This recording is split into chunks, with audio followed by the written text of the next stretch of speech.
तरुणोदय सांस्कृतिक विकास परिषद के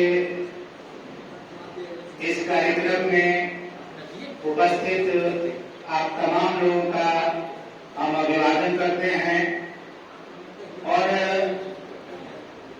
एक बहुत अच्छी पहल की शुरुआत हुई है, क्योंकि हम लोग देखते हैं कि हमारी जो सांस्कृतिक विरासत है, हमारी जो संस्कृति है, उसे धीरे धीरे हम सारे लोग खोते चले जा रहे हैं, उनका धीरे धीरे नाश होते जा रहा है।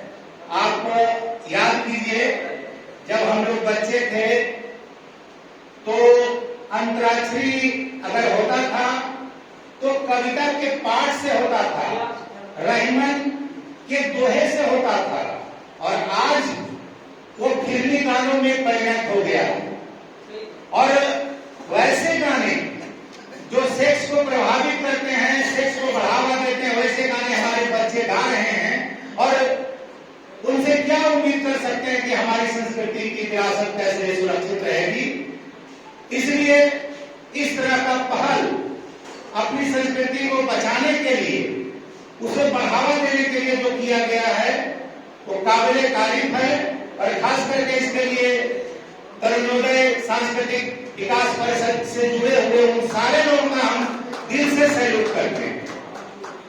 देखिए, आप अगर गौर करेंगे तो हमारी संस्कृति कहां से कहां जा रही है देखने को मिलेगा।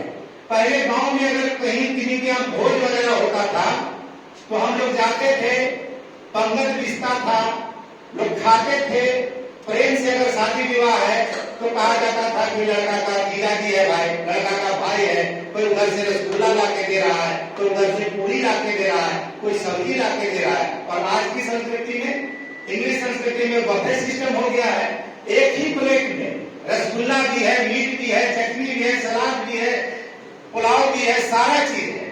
वो खिचड़ी बन के रह जाता है, और अगर किसी को मांगने की भी अगर जरूरत होती है कोई चीज खाने की तो वो नहीं दिया जाता। तो ये सांस्कृतिक विकास नहीं, विनाश की ओर जा रहा है। कितना प्रेम से खिलाते थे लोग, जबरदस्ती, ना ना भाई लीजिए, हमारे भाई आप गेस्ट हैं। तो ये चीजें हैं, और वैसी स्थिति में अगर हम लोग अपनी विरासत को बचाना चाहते हैं और इस तरह के छोटे छोटे अगर कार्यक्रम ही करते हैं और उससे अगर हम लोग एकरूपता बढ़ाते हैं तो ये हमारे लिए बहुत महत्वपूर्ण है, और हमारे बच्चों के लिए, हमारे भविष्य के लिए ये बहुत अच्छी बात है, और इसी को करने की जरूरत है। आप देख लीजिए, अगर आज यहाँ ऑर्केस्ट्रा का कार्यक्रम होता तो पूरा ये फील्ड भरा हुआ होता, मगर इस तरह का पुस्तक विमोचन या इस तरह का सांस्कृतिक धरोहर को बचाने के सवाल पर अगर हम लोग कार्यक्रम करते हैं तो संख्या बल बहुत कम होती है। तो इन्होंने कहा सर ने कि भाई संख्या बल से घबराने की जरूरत नहीं, एक मोती की तरह हम लोग हैं, वो मोती को पिरो रहे हैं, जोड़ रहे हैं लोगों को। अब देखिए, सुमन जी के बारे में मैं बताता हूँ। मैं जमालपुर में वीडियो था, सुमन जी वहीं के रहने वाले, और वो लंबे समय से हम लोग लगभग 15 सालों से मित्रवत संबंध है। मेरे कई कार्यक्रम में ये भी शरीक हुए हैं, और मुझे पहले से तो पता नहीं था कि यहाँ पर इस तरह का कार्यक्रम है।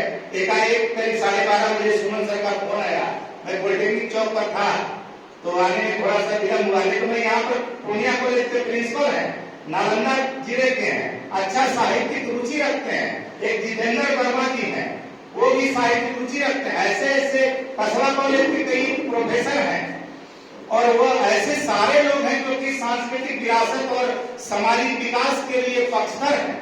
अगर मुझे समय रहता या आगामी आने वाले दिनों में अगर इस तरह का कोई कार्यक्रम करेंगे तो मैं उन लोग सारे लोग को आमंत्रित करूंगा और उनको बुलाने का मैं प्रयास करूंगा। तो इस तरह से हम एक तरफ देखते हैं कि अगर हमारी संस्कृति को विनाश करने के लिए लोग प्रयासरत हैं तो उसे बचाने के लिए भी प्रयासरत हैं। तो ऐसी स्थिति में आपका ये कार्यक्रम बहुत ही अच्छा है, और मैं आप तमाम लोगों का जो इसमें शिरकत किए हैं सारे लोगों का धन्यवाद करता हूँ। बहुत बहुत धन्यवाद सर। आप वैसे भी जहाँ भी रहे हैं सांस्कृतिक क्रांति करने में आगे रहे हैं हम लोग।